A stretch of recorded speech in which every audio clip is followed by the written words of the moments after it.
el Señor les bendiga. Es un gusto verles nuevamente y sobre todo en esta mañana que está bastante rico el clima. Veo que algunos han sacado hasta sus suéteres. Sean bienvenidos todos, hermanos, a este culto. Bienvenidos a aquellos que nos visitan por primera vez. Vamos a ir rápidamente al libro de Ageo. Vamos a continuar estudiando el libro de Ageo. Pero antes déjenme comentarles acerca de un episodio que ocurre allá en Primera de Samuel 15, en donde se narra la historia de Saúl, donde Saúl es ungido rey de Israel y luego se le da una orden de parte de Dios y el Señor le dice a Saúl que vaya y ataque a un pueblo llamado Amalek y que lo ataque y que acabe con todo, porque Amalek se opuso a Israel mientras Israel subía de Egipto, y la orden fue: ve, hiere a Amalek y destruye todo lo que tiene. No te apiades de ellos, mata hombres, mujeres, niños y aún los de pecho, vacas, ovejas, camellos y asnos. Y el rey Saúl convocó a sus guerreros, fue a la guerra contra Amalek y los venció, pero no mató al rey, sino que lo captura vivo y se lo lleva. Tampoco mató a lo mejor del ganado, sino que lo apartó, los animales engordados, los mejores carneros se los quedó. Entonces el Señor habla con Samuel y le dice: me ha desagradado lo que ha hecho Saúl. Me pesa haber puesto a Saúl por rey. Me ha dado la espalda y no ha cumplido mis palabras.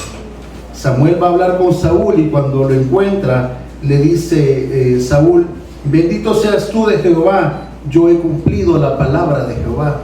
Y Samuel le refuta lo que dice y le dice: Samuel, ¿qué es este balido de ovejas? ¿Qué es este bramido de vacas que oigo? Y Saúl le responde y le dice: nos hemos quedado con este ganado para poder hacer sacrificios a Jehová. Y entonces Samuel le vuelve a responder: no has cumplido la palabra de Jehová, no has hecho lo que Jehová te ha pedido, sino que has hecho lo malo ante los ojos de Jehová. Y Saúl le vuelve a decir: sí, he obedecido la voz de Jehová, solamente que el pueblo trajo lo mejor del ganado para ofrecerlo en sacrificios. Y Samuel le hace la siguiente pregunta a Saúl: ¿se complace Jehová tanto en los holocaustos y en las víctimas como en que se obedezca su palabra? Ciertamente el obedecer es mejor que los sacrificios y el prestar atención que la grosura de los carneros. Noten esto, hermanos. Samuel le dice: porque como pecado de adivinación es la rebelión, y como ídolos e idolatría la obstinación. Por cuanto tú desechaste la palabra de Jehová, Él también te ha desechado para que no seas rey. Y la respuesta de Samuel fue contundente. Dejó sin argumentos a Saúl, y Saúl no le quedó más que reconocer que sí había pecado, que sí había desobedecido, pero ya era muy tarde, y el Señor ya lo había desechado. Y a partir de ahí el Señor escogió a David como rey y desechó a Saúl. Y es que el Señor siempre ha demandado obediencia de su pueblo. El Señor siempre ha pedido que aquellos que Él ha escogido tienen que obedecerlo. Por eso esta mañana vamos a estudiar dos razones para obedecer a Jehová. Una es: Dios se complace en la obediencia, y la segunda es: Dios es glorificado en la obediencia. Estas dos razones las vamos a estudiar en el sermón titulado Obediencia, una demanda divina. Así que vamos al libro de Ageo, hermanos. Vamos a leer todo Ageo 1, pero nos vamos a centrar en el versículo 8. Ahí si me trabo en la lectura es porque olvidé los lentes. Dice la palabra del Señor: en el año segundo del rey Darío, en el mes sexto, en el primer día del mes, vino palabra de Jehová por medio del profeta Ageo a Zorobabel, hijo de Salatiel, gobernador de Judá, y a Josué, hijo de Josadac, sumo sacerdote, diciendo: así ha hablado Jehová de los ejércitos, diciendo: este pueblo dice, no ha llegado aún el tiempo de que la casa de Jehová sea reedificada. Entonces vino palabra de Jehová por medio del profeta Ageo, diciendo: es para vosotros tiempo, para vosotros de habitar en vuestras casas artesonadas, y esta casa está desierta. Pues así ha dicho Jehová de los ejércitos: meditad bien sobre vuestros caminos. Sembráis mucho y recogéis poco, coméis y no os saciáis, bebéis y no quedáis satisfechos, os vestís y no os calentáis, y el que trabaja a jornal recibe su jornal en saco roto. Así ha dicho Jehová de los ejércitos: meditad bien sobre vuestros caminos.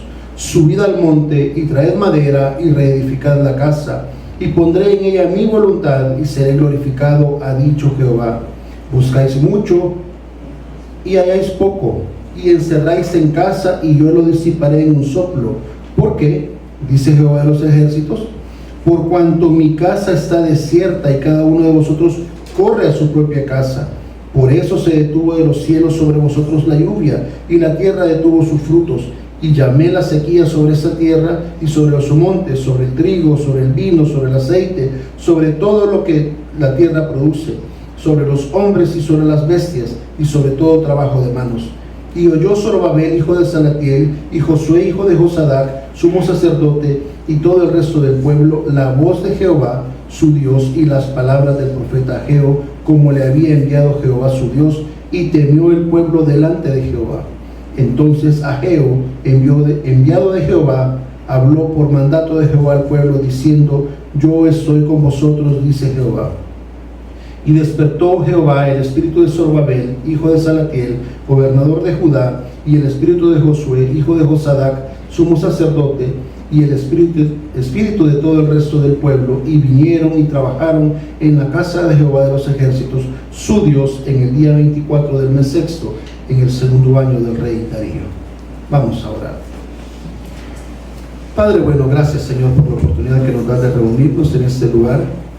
Gracias Señor por Jesucristo, porque a través de Él podemos llegar delante de tu presencia, Señor, y ofrecerte nuestra adoración. Pedimos perdón por nuestras faltas, Señor. Rogamos que tengas misericordia de nosotros y que también, Señor, tu palabra sea predicada con denuedo. Da a cada uno de nosotros el entendimiento. Da a tu siervo, Señor, la facilidad de expresar tus verdades, de tal forma que tu verdad, Señor, nos transforme a cada uno de nosotros. En Cristo Jesús. Amén. Pueden tomar asiento, hermanos.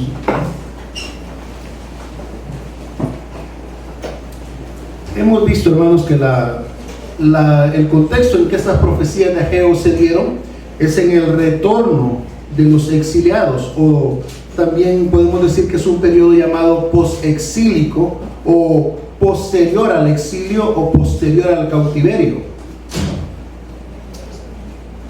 Es el cautiverio al que el pueblo de Israel fue sometido bajo el dominio del reino de Babilonia. Y no se puede pasar por alto hablar del cautiverio sin tomar en cuenta la razón del por qué ellos fueron al cautiverio, de por qué ellos fueron esclavos en una tierra lejana. Por muchos años, profetas como Isaías, Jeremías, Miqueas y otros habían advertido a las personas sobre el cautiverio y les decían: si no se arrepienten de su pecado, se avecina el cautiverio, se avecina una nación que los va a llevar cautivos. Y ellos no lo creían hasta que sucedió. A causa de haber desobedecido la palabra de Jehová, ellos reciben el cautiverio, así que podemos decir que el cautiverio era un juicio de Dios. Era un juicio de Dios por el pecado del pueblo. Entonces, en el tiempo que el profeta Ageo trae la palabra de Jehová, el pueblo había vuelto ya a su tierra, estaban nuevamente en su tierra, en la tierra prometida, pero no era porque ellos fueran obedientes, sino que estaban de nuevo en la tierra porque Jehová era fiel al pacto.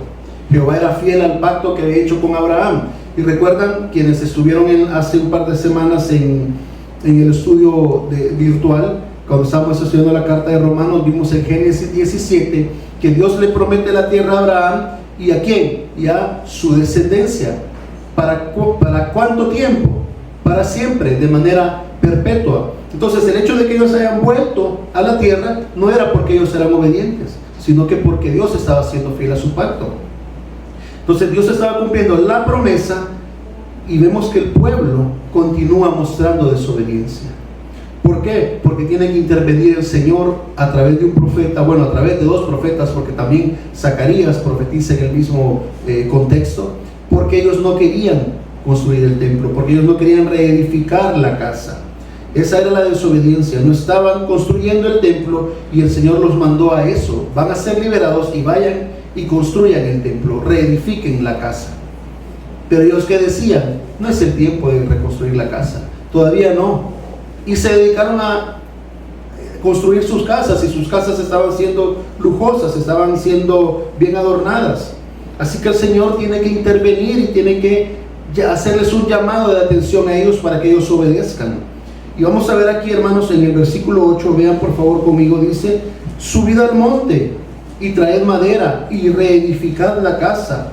Y dice ahí la siguiente frase: pondré en ella mi voluntad.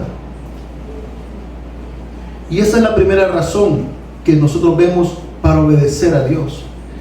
Esa frase de poner en ella mi voluntad puede ser traducida de otra manera más acertada. Por ejemplo, les voy a leer lo que dice la Biblia de las Américas. Dice: subid al monte, traed madera, reedificad el templo para que me agrade de él.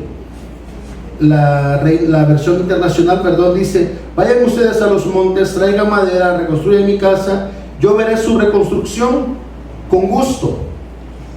La traducción del lenguaje actual dice: yo soy el Dios de Israel, si quieren verme contento y quieren ver mi grandeza, vayan a las montañas y traigan madera, reconstruyan el templo. Entonces la idea es, no solamente es que el Señor va a poner su voluntad, sino que el Señor se va a agradar, el Señor se va a complacer, el Señor va a estar contento, va a estar complacido si ustedes van, traen la madera y obedecen, reconstruyan el templo. Ahí me voy a agradar yo, cuando ustedes me obedezcan. El Señor se complacería, porque el templo representaba el lugar de comunión con Dios. El templo representaba el lugar donde Dios y su pueblo se comunicaban. Y hasta este momento el pueblo estaba indiferente. Al pueblo le daba igual si el templo estaba construido o no. Entonces tiene que intervenir el Señor de una manera soberana y exhortarlos a que no fueran espectadores pasivos, sino que se involucraran en hacer aquello que Él había ordenado. ¿Por qué? Porque en eso es que Él se iba a complacer. Si van conmigo por favor a Éxodo 4, del 22 al 23, van a ver que Jehová le dice a Moisés que cuando Moisés hable con Faraón le diga: Israel es mi hijo. Éxodo 4:22 dice: y dirás a Faraón, está hablando Jehová a Moisés, y que le iba a decir a Faraón, Jehová ha dicho así: Israel es mi hijo, mi primogénito. Ya te he dicho que dejes ir a mi hijo. ¿Para qué? Para que me sirva. Mas no has querido dejarlo ir. He aquí yo voy a matar a tu hijo, tu primogénito. Luego en Éxodo 19, si vamos ahí a Éxodo 19, Jehová está hablando también con Moisés en el monte Sinaí.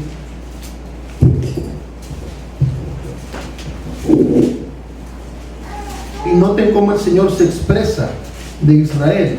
Vean Éxodo 19:4. Dice: vosotros visteis lo que hice a los egipcios, y cómo os tomé sobre alas de águilas, y os he traído a mí. Ahora pues, si diereis oído a mi voz, y guardareis mi pacto, vosotros seréis especial tesoro sobre todos los pueblos, porque mía es toda la tierra. Y vosotros me seréis un reino de sacerdotes y gente santa. Estas son las palabras que dirás a los hijos de Israel.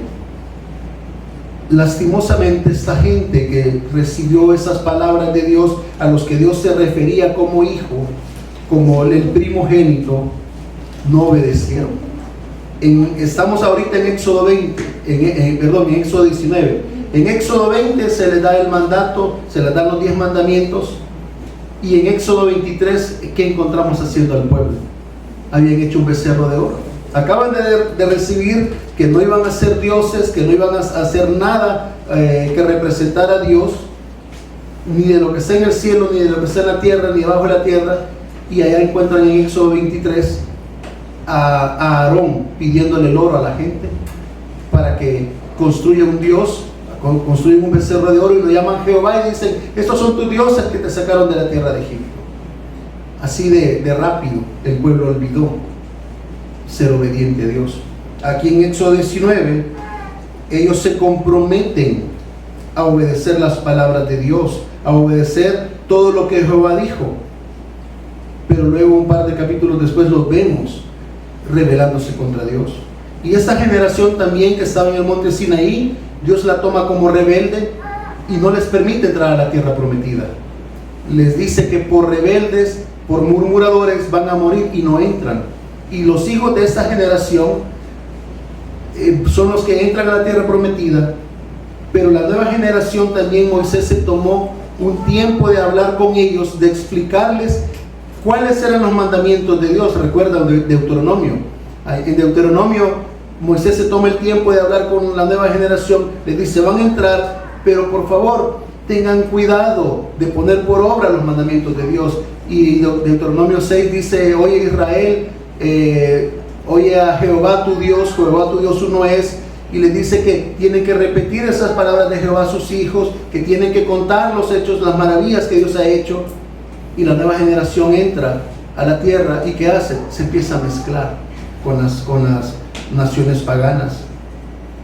Por más tiempo que Moisés dedicó explicándoles los mandamientos de Dios, y que los tenían que guardar, que se esforzaran por ponerlos por obra, y que más adelante se comprometen junto a Josué a servir a Jehová, pero no les enseñaron los mandamientos de Jehová a sus hijos. Y por eso en Jueces 2:10 dice que se levantó una generación que no conocía a Jehová, y cada quien hacía lo que le parecía bien. Este pueblo al que Dios lo llama hijo, al que le mostró fidelidad, al que lo trajo de nuevo a la tierra prometida, tampoco era diferente de las generaciones anteriores. No estaban obedeciendo a Dios, no lo estaban agradando, se estaban agradando a ellos mismos. Y hermanos, este principio de que Dios se agrada en la obediencia está en otros pasajes, está por toda la Biblia. Si van conmigo por favor a Primera de Crónicas 29, después de Segunda de Reyes está Primera de Crónicas.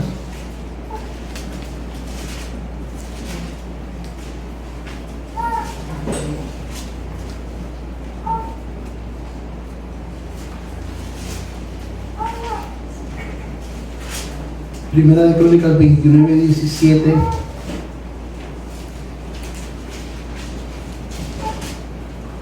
Está hablando David y dice: yo sé, Dios mío, que tú escudriñas los corazones, y noten, y que la rectitud te agrada. Por eso yo con rectitud de mi corazón voluntariamente te he ofrecido todo esto. Y ahora he visto con alegría que tu pueblo reunido aquí ahora ha dado para ti espontáneamente. ¿En qué dice el pasaje que Jehová se agrada? En la rectitud. Y es que la obediencia es lo que agrada a Dios. Vean por favor Salmo 147:11.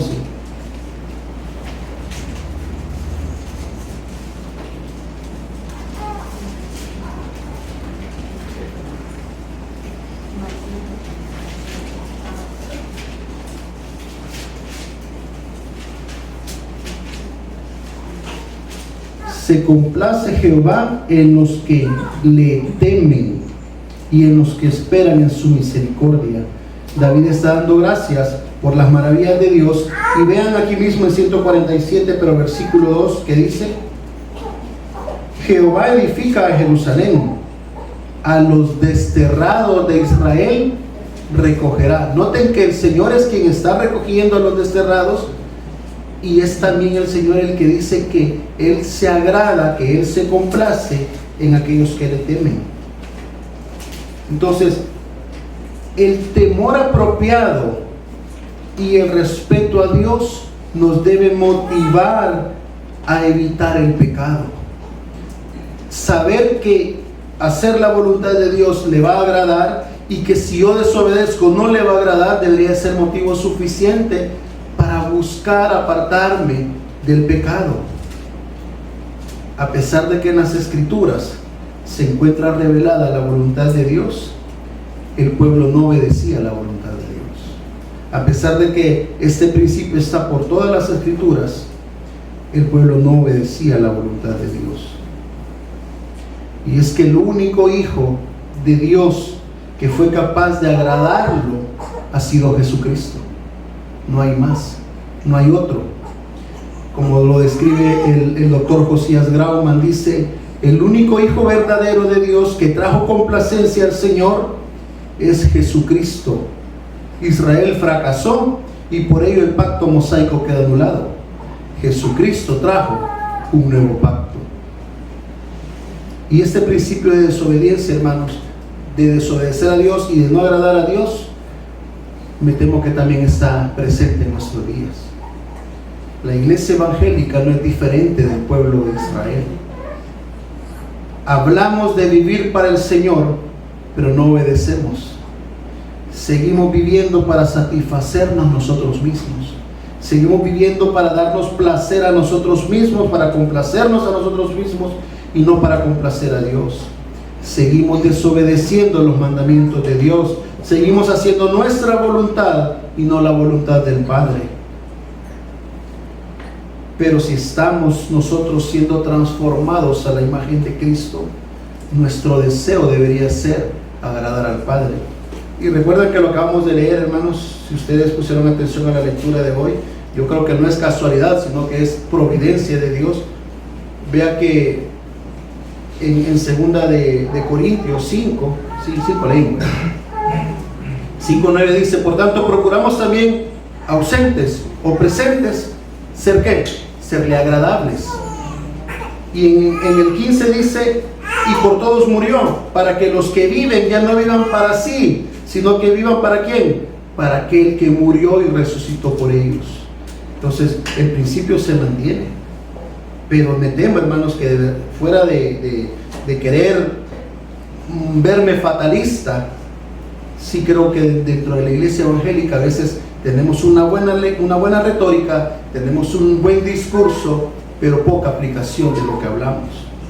Seguimos viviendo para nuestros propios deseos.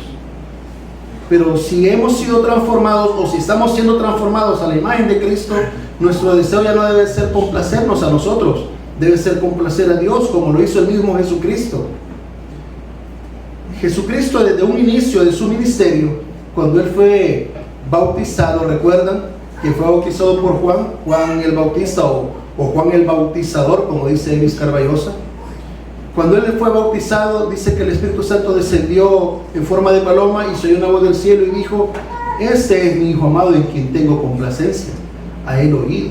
Y eso es en Mateo 3:17, pero también fue confirmado cuando estaba en el monte orando en Mateo 17:5, donde nuestro Señor estaba con el círculo íntimo, si mi mente no me fallara, Jacobo, Juan y Pedro, y ellos estaban hablando con él, y dice que vieron a Elías y a Moisés, y que se oyó una voz del cielo y que dijo: este es mi Hijo amado en quien tengo complacencia.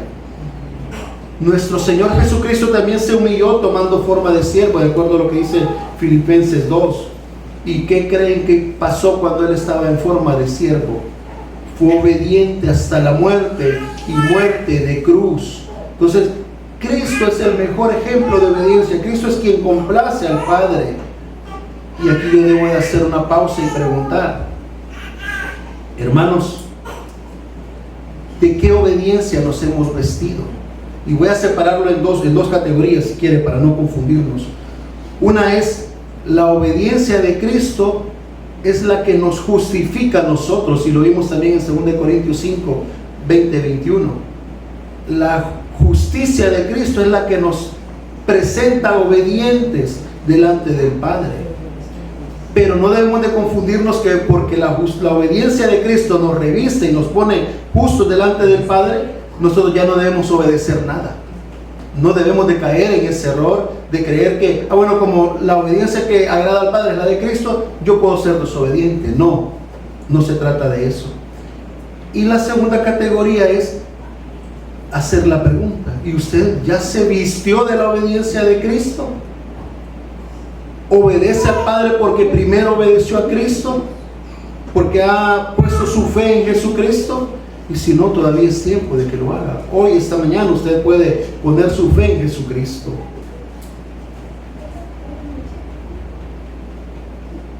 Entonces hemos visto que la primera razón para obedecer, la primera razón para satisfacer la demanda de obediencia que el Padre hace, es que la obediencia agrada a Dios. La obediencia complace a Dios. Y la segunda razón, veamos nuevamente Ageo. Volvamos a Ageo, por favor, Ageo 1:8.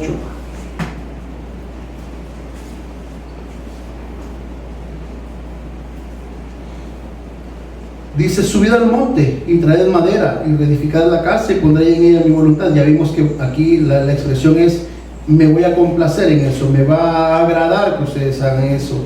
Y luego dice: seré glorificado, seré glorificado. En la segunda parte del versículo, entonces dice que al obedecer el Señor sería glorificado. Entonces la segunda razón por la que Dios demanda obediencia es porque Él es glorificado cuando su pueblo obedece. De hecho, el Señor nos ha creado para la alabanza de su gloria, de acuerdo a lo que dice Isaías 43:7. Si gustan, lo buscan, por favor. Isaías 43:7.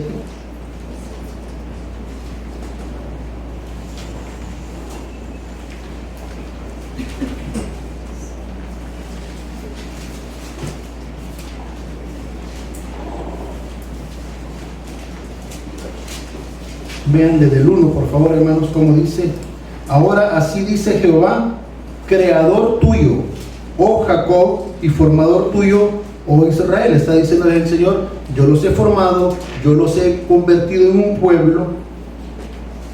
Y en el versículo 7 dice: todos los llamados de mi nombre, ¿para qué? Para gloria mía los he creado, los formé y los hice. El pueblo de Israel había sido un pueblo que Dios había creado, que Dios había formado, que no existía. El Señor le permite, le da una promesa a Abraham, permite que se expanda su descendencia, y hoy dice: yo los he formado. ¿Pero para qué? Para gloria mía, para que ustedes me glorifiquen.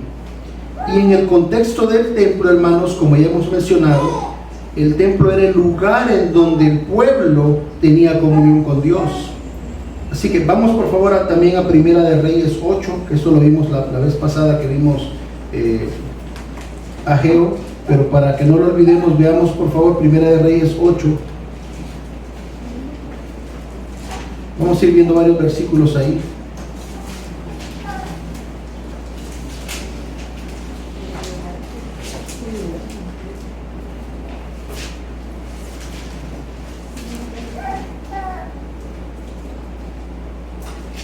Vean en el versículo 10, Primera Reyes 8, 10 y 11, dice: cuando los sacerdotes salieron del santuario, la nube llenó la casa de Jehová, y los sacerdotes no pudieron permanecer para ministrar por causa de la nube. Y noten qué representaba esta nube. La gloria de Jehová había llenado la casa de Jehová. Entonces vean que la gloria del Señor posó en esa casa, la gloria del Señor llenó esa casa. Al llenar la casa con la gloria de Jehová, eso era una evidencia que Dios estaba agradado de estar en medio de su pueblo. Luego veamos en el versículo, siempre en 1 Reyes 8, pero versículo 33.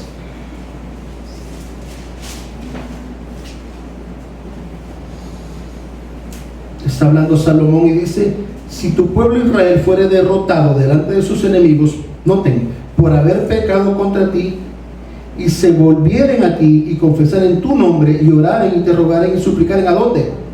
En esta casa. ¿Notan la importancia de la casa, que el templo estuviera edificado? era el lugar donde había comunión. Vean en el 38, toda oración y toda súplica que hiciere cualquier hombre o todo tu pueblo Israel, cuando cualquiera sintiera la plaga en el corazón y extendiera sus manos, ¿a dónde? A esta casa. Vean en el 43,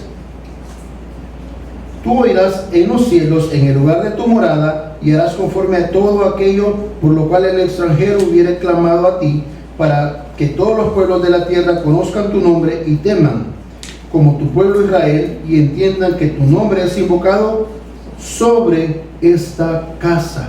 Entonces vean, hermanos, cómo el lugar era tan importante, porque ahí desplegaba Dios la gloria de Él, porque ahí Dios se comunicaba con su pueblo, porque ahí Dios mostraba su gloria. Sin embargo, en Ezequiel 10, Ezequiel describe cómo la gloria del Señor abandona la casa, cómo la gloria del Señor se va del templo y lo deja vulnerable y lo deja listo para que fuera destruido. Entonces la reconstrucción del templo no solamente se trataba del edificio, sino que era una restitución de la adoración. Era decir, el Señor vuelve a habitar con nosotros. El Señor vuelve a estar en medio de su pueblo. Y la presencia de Jehová en Jerusalén era vital para que esta comunidad que había vuelto del exilio pudiera tener éxito. Vean por favor conmigo Esdras 7, 27 y 28.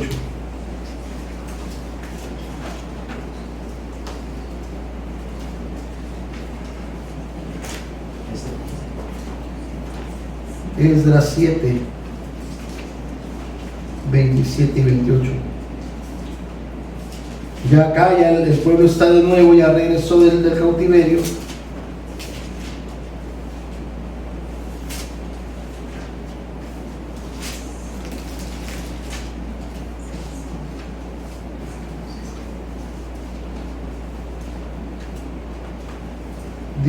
Dice Esdras 7:27, bendito Jehová, Dios de nuestro Padre, que puso tal cosa en el corazón del rey. ¿Para qué? Para honrar la casa de Jehová que está en Jerusalén. E inclinó hacia mí su misericordia delante del rey y de sus consejeros y todos los príncipes poderosos del rey. Y yo, fortalecido por la mano de mi Dios, sobre mí reuní a los principales de Israel para que subiesen conmigo. Noten cuál era el propósito: que se construyera la casa, que se honrara el nombre de Dios, que se honrara el nombre de Dios. Y eso es lo que vemos acá, hermanos. Solo para a manera de recapitular, la gloria de Jehová, el templo de Jehová representaba la comunión con su pueblo. Ahí estaba, se posaba la gloria de Dios. Pero a raíz del pecado, no solamente el pueblo fue llevado cautivo a Babilonia, sino que también la gloria abandona el templo. Y ahora el Señor está pidiendo, reconstruyanla. ¿Para qué? Porque voy a ser glorificado en ese lugar, porque mi gloria va a volver a posar en ese lugar, y eso significa que vamos a volver a tener comunión. Mi nombre va a ser glorificado nuevamente. ¿Por qué? Porque va a haber adoración. Entonces, ¿quieren ver nuevamente la gloria de Jehová en medio del pueblo? Reconstruyan el templo, obedezcan. Esa es la forma en la que Jehová va a ser honrado. Hagan caso. Y vean, hermanos, por favor, volvamos a Ageo 2.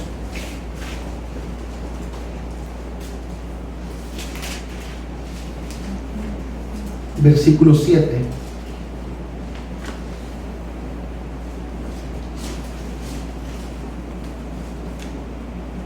Dice, y haré temblar a todas las naciones y vendrá el deseado de todas las naciones. ¿Y qué va a pasar? Noten que está hablando del futuro y dice, y llenaré de gloria esta casa. Si ustedes obedecen, entonces la casa va a ser llena de gloria. Por lo tanto, obedezcan, porque cuando obedecemos, el Señor es glorificado. Vean en el versículo 9, la gloria postrera de esta casa será mayor que la primera. ¿Ha dicho quién? Jehová de los ejércitos, y daré paz en este lugar, dice Jehová de los ejércitos. Entonces, en este contexto, noten que la gloria llegaría, que no sería restaurada la comunión de Dios con su pueblo si ellos no obedecían y reconstruían. No se trataba del edificio, porque este edificio no iba a ser tan lujoso como el primer templo de Salomón, que construyó Salomón, como lo vemos en 1 Reyes 6. Pero ahora les pide que vayan y traigan ¿qué? Madera. Entonces, no se trata de cómo lo van a dejar de lujoso, de bonito, sino se trata de la obediencia, de un corazón dispuesto a ir y hacer la voluntad de Dios. Y vean, hermanos, por favor, vuelvan a Esdras 6. ¿Qué fue lo que ocurrió una vez que se terminó la construcción? Esdras 6, 16 y 17 dice: entonces los hijos de Israel, los sacerdotes, los levitas, los demás que habían venido de la cautividad, hicieron la dedicación de esta casa de Dios con gozo, y ofrecieron en la dedicación de esta casa de Dios 100 becerros, 200 carneros, 400 corderos y 12 machos cabríos, en expiación por todo Israel, conforme el número de las tribus de Israel. Noten que volvió a haber servicio de sacrificio en el templo. Ofrecen sacrificios. En el verso 18 dice: y pusieron los sacerdotes en sus turnos y a los levitas en sus clases para el servicio de Dios en Jerusalén, conforme a lo escrito en el libro de Moisés. Ahora estaban obedeciendo la ley. ¿Por qué? Porque ahora que hay servicio, también hay adoración. Vean en el 19: también los hijos de la cautividad celebraron la Pascua a los 14 días del mes primero, porque los sacerdotes y los levitas se habían purificado una. Todos estaban limpios y sacrificaron la Pascua por todos los hijos de la cautividad y por sus hermanos los sacerdotes y por sí mismos. Vuelven a celebrar las fiestas. En el 22 dice: celebraron con regocijo la fiesta solemne de ¿qué? De los panes sin levadura, 7 días, algo que no podían hacer en Babilonia. Entonces vean cómo ellos retoman el servicio a Dios, la comunión vuelve, la adoración está restituyéndose, la comunión con Dios está siendo restaurada. ¿Cuándo ocurrió eso? Una vez que el templo fue terminado. Una vez que el templo fue terminado, y esto hizo que el resto de judíos que no habían regresado también regresaran. Porque si ustedes ven en Esdras 7, ya dice de que ya los que regresaron con Zorobabel ya estaban ahí, y hoy viene que un contingente con Esdras. Vean cómo esto provocó también que el resto de la nación quisiera estar ahí. Así que, hermanos, la obediencia a la voluntad de Dios trae gloria al nombre del Señor. Es por medio de esa obediencia que nosotros también mostramos el carácter de Dios a otras personas. Es por medio de esa obediencia que mostramos que Dios es santo y es justo, porque las personas nos ven actuar conforme a la voluntad de Dios. Pablo en Romanos 1, del 21 al 23 enseña que los hombres han conocido a Dios, pero que no le glorificaron como a Dios, ni le dieron gracias, sino que se envanecieron en sus propios razonamientos, y su necio corazón fue entenebrecido.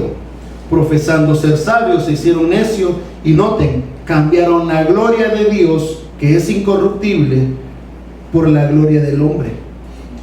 Por la gloria del hombre corruptible, dice Romanos, cambiaron la gloria de Dios incorruptible en semejanza de imagen de hombre corruptible, de aves, de cuadrúpedos, de reptiles.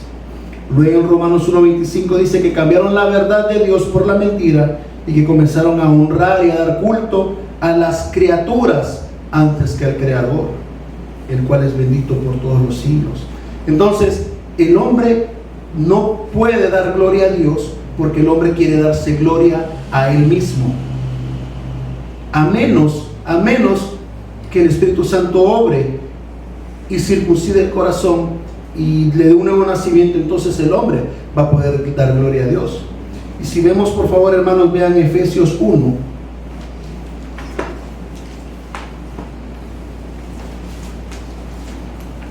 el mismo principio permanece.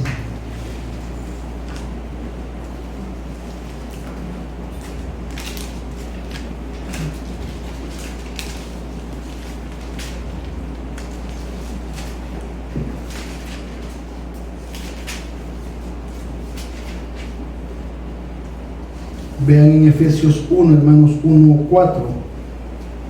En el 4 dice que según nos escogió, está hablando de Dios, en Él, antes de la fundación del mundo, para que fuésemos santos y sin mancha delante de Él. Y ahora dice que nos escogió, si leemos el 6, dice que nos escogió ¿para qué? Para alabanza de la gloria de su gracia.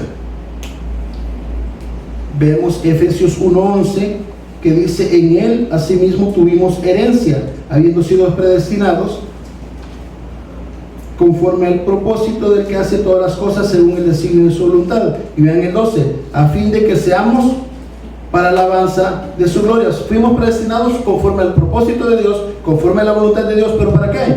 Para traer alabanza a Dios, a la gloria de Dios. Vean el 1:13, en Él también vosotros, habiendo oído la palabra de verdad, es decir, el Evangelio de vuestra salvación, y habiendo creído en Él, fuisteis sellados. Dice, fuimos sellados en Él, ¿para qué? Con el Espíritu Santo. Este mismo Espíritu es la garantía de que un día vamos a recibir la herencia que Dios ha prometido. ¿Pero para qué? Vean en el 14, para alabanza de su gloria.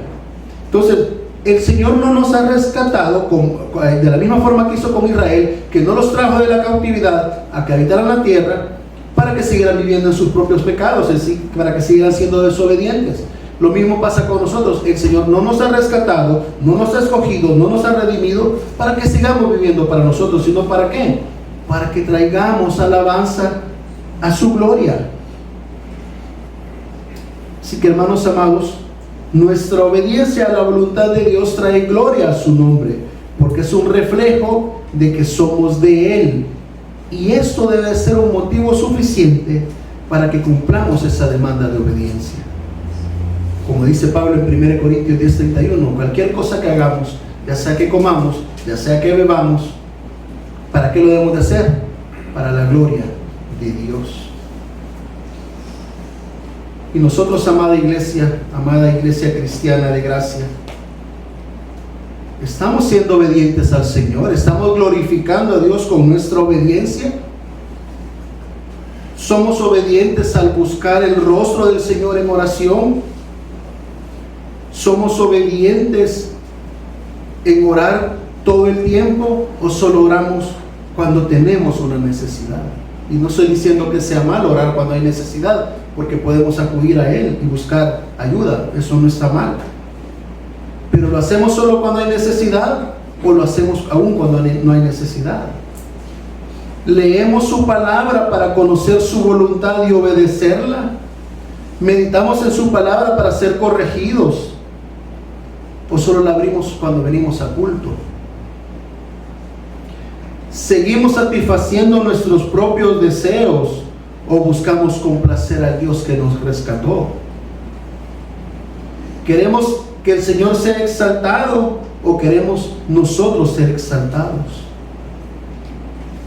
Medítelo, hermano, medite cómo estoy obedeciendo a Dios. ¿Estoy trayendo complacencia a Dios? ¿Estoy glorificando a Dios? ¿Soy obediente compartiendo el mensaje del Evangelio? ¿O ni siquiera tengo el valor de hablar a otros de Cristo?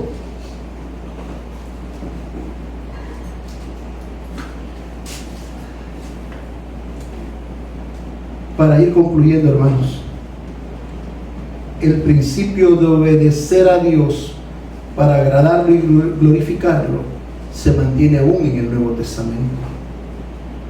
Nuestro Señor Jesucristo enseña que la manera de mostrar amor por Dios es guardar sus mandamientos, en Juan 14:15. La obediencia a la voluntad de Dios es un reflejo del amor que tenemos por Dios. No podemos decir que amamos a Dios sin no obedecerlo. No podemos decir que amamos a Dios y continuar viviendo para nuestro propio deleite. ¿Queremos mostrar que amamos a Dios? simplemente obedezcamos su voluntad.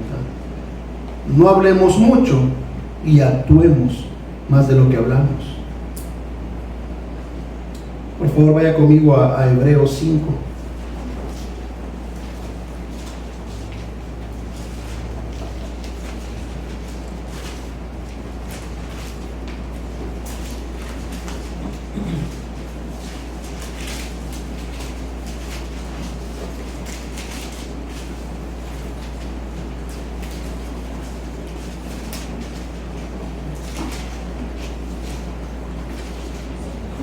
Y vean que el autor de Hebreos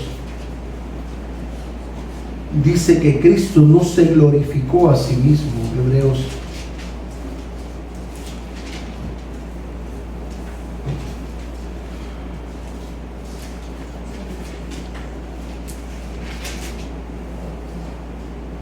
Hebreos 5:5 dice: así tampoco Cristo se glorificó a sí mismo, haciéndose sumo sacerdote, sino el que le dijo. Noten, Cristo no se glorificó, Cristo no dijo yo voy a ser sacerdote, no se autoproclamó sacerdote, sino que Dios le dijo: tú eres mi hijo, yo te he engendrado hoy.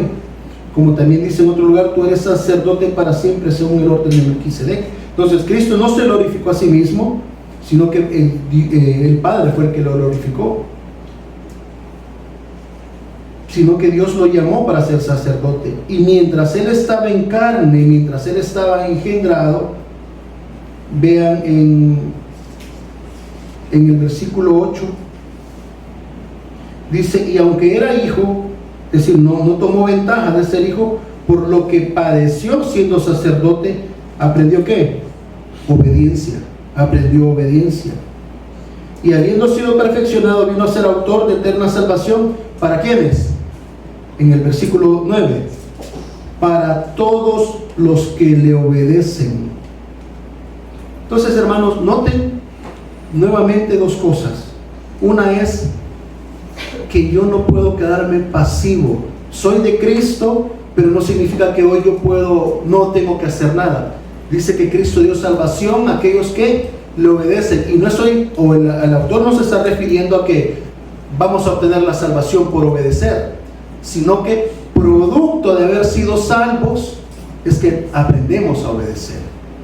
Producto de que el Señor ya nos ha salvado, que nos ha revestido con su obediencia, es que nosotros podemos aprender a obedecer.